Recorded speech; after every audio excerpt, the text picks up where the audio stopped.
I got the distributor in and I got everything back on here. I'm starting to put everything back together.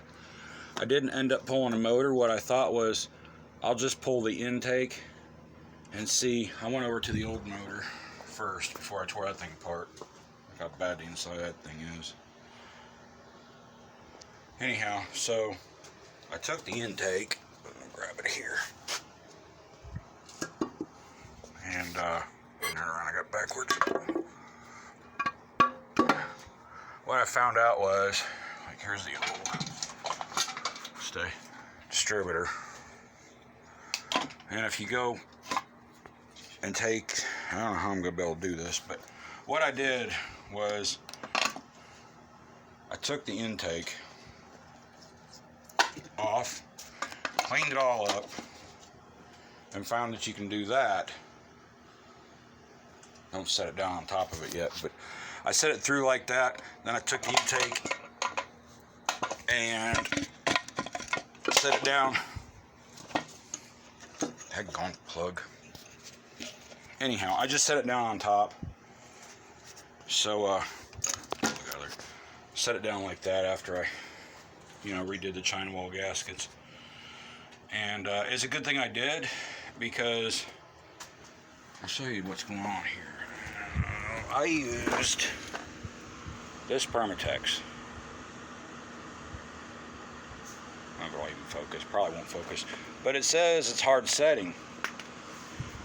And when I took the intake off, both China walls, the silicone didn't even set up. It was still wet.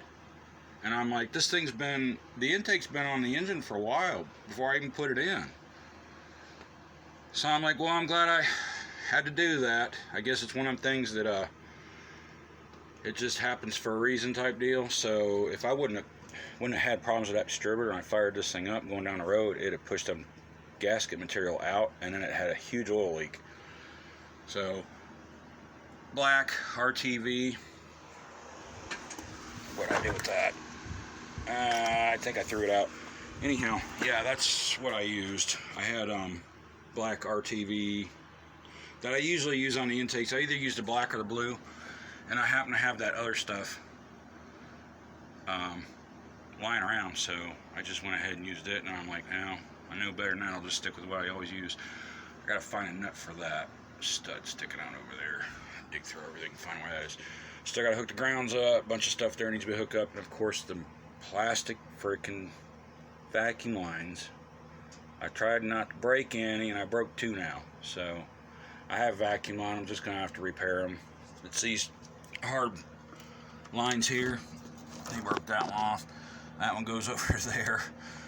So yeah, I have vacuum line. I don't know where it's laying at now. Somewhere around here, over there, I think.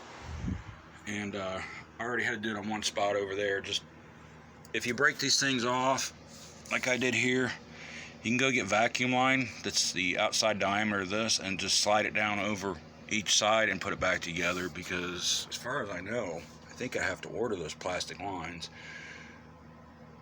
I mean, you could, I guess, take everything apart and put it all just a regular vacuum line.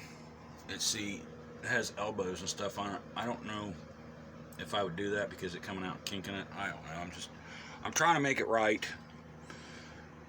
So just pointed at number one, distributor's back in. Bing bing, number one. So used to Ford's is 1, 2, 3, 4, 5, 6, 7, 8. And Chevy is cross 1, 2, 3, 4, 5, 6, 7, 8. So I don't remember what the firing order is for Chevy. Isn't that terrible? As many as I've worked on, you'd think I remember it. 1, 8, 4, 3, 6, 5, 7, 2. I don't freaking remember. I'd have to look it up again. So yeah, I've got a bunch of crap to plug in. I still got to put the exhaust on. The motor mounts are tight. The brackets are all on. I got to find one nut for that. Fuel lines are all hooked up. Transmission lines are ready to go for the radiator. I still got to get underneath and hook up the power steering pump. I got to pull that wiring back up too and hook it all back up here because I dropped it. Thinking I was going to have to pull the motor back out. So if you guys go to do a distributor on this Caprice Classic 93 305 350, you're going to have to pull your intake and pick it up and move it forward to get your distributor out and back in. So that's something that you guys, I didn't know.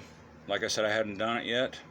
I did take that heater hose back off there because the clamp that's on over there stinks. I'm gonna go get a new clamp for it. I think I got clamp kit somewhere. I used to have a box of new ones. I'll have to look.